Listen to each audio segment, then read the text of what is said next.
Female, Episode 28, My Day in Hospital Court.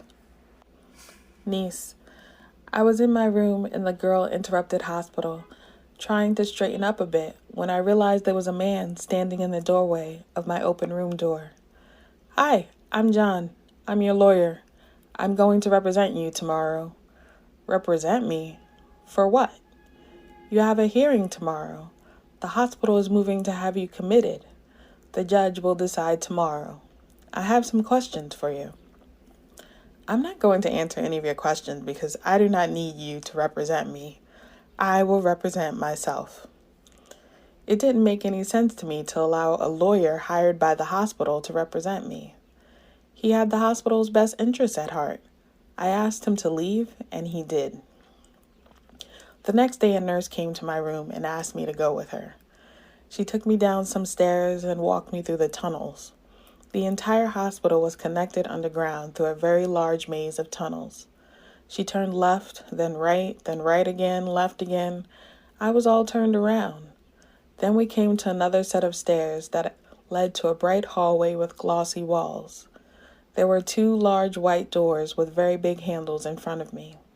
The nurse pulled one of the handles and the doors opened to a room with a judge sitting high above everyone, and the lawyer I assumed represented the hospital on one side, and an empty table with a couple of chairs on the other, which I realized was where I was supposed to sit and stand.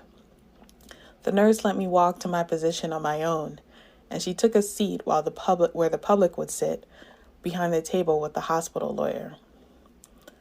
It all seemed like a formality. The hospital clearly had made their case before I'd arrived.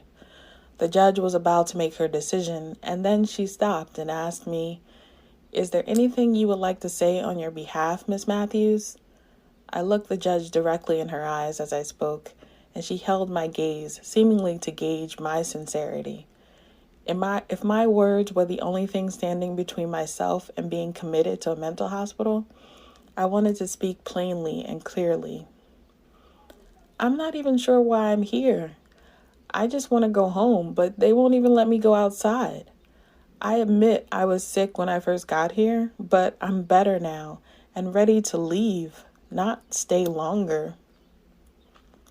She looked down over some papers and then looked up again at the hospital lawyers, and she said, "It sounds like Miss Matthews is of sound mind. I think you can discuss this matter with her directly. Your request to have her committed is denied." I didn't fully understand her words until the nurse who'd escorted me through the winding tunnels to get to the courthouse told me to follow her directly out of the door. They let me walk outside to the unit they were keeping me in. It was called STU, for short-term unit, but most people had been there for many months. I was at the beginning of my 3rd. Now, when I think about how close I came to being committed to a mental hospital, it makes me shiver. It always intrigues me how so many people can work behind your back to make your life worse. I'll never truly understand the motivations of the doctors and nurses at the hospital that I had to deal with while I was there. Maybe they wanted the money that would come from my being committed. I imagine they would have gotten some money from somewhere or the state or something. Maybe they wanted to study me. It was a research hospital after all. I was low-hanging fruit, a young Black woman with no real advocates to speak on her behalf. They clearly weren't expecting me to speak for myself. If I had been committed, I would have had no say on what drugs they would have given me or what treatments they could have used. They would have essentially owned me. That's the way I looked at it anyways. Being a mental health guinea pig is in some sense like being a slave to me. The hospital is like the plantation. If you leave the plantation, then the police will bring you back to it. You must do as you're told or you won't get any privileges. Though I'm not sure if slaves actually had privileges, but then again, there were those in the house and those in the field. I guess being a mental health guinea pig would have been like being a house Negro. But our ancestors didn't survive years of slavery for me to end up trapped in a mental hospital until a group of white doctors decided to let me out. The judge saw the truth in what those doctors and nurses were trying to do. They were not thinking about what was best for me, because if they were, then someone would have spoken to me long before they decided to commit me, and they wouldn't have been embarrassed in front of the judge. When I walked outside that day, I realized the seasons had changed. Spring filled my eyes and lungs, and I inhaled deeply.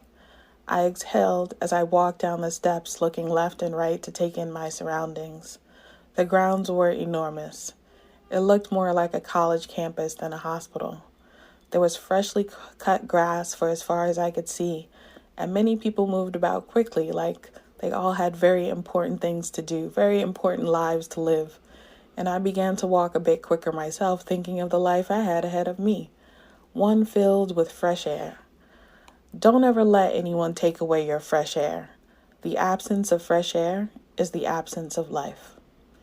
Until next time, this is your Aunt Sia saying, stay strong, stay healthy, and know that you are loved.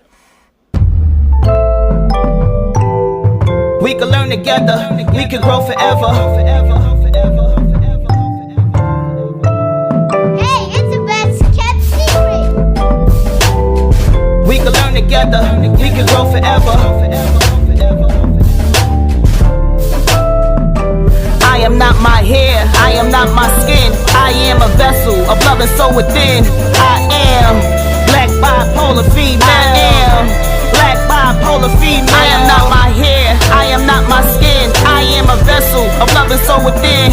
I am black bipolar female. I am black bipolar female. Let me tell you where I've been, who I am, what I do, where I stand, how I live, what I think, what I love, what I am.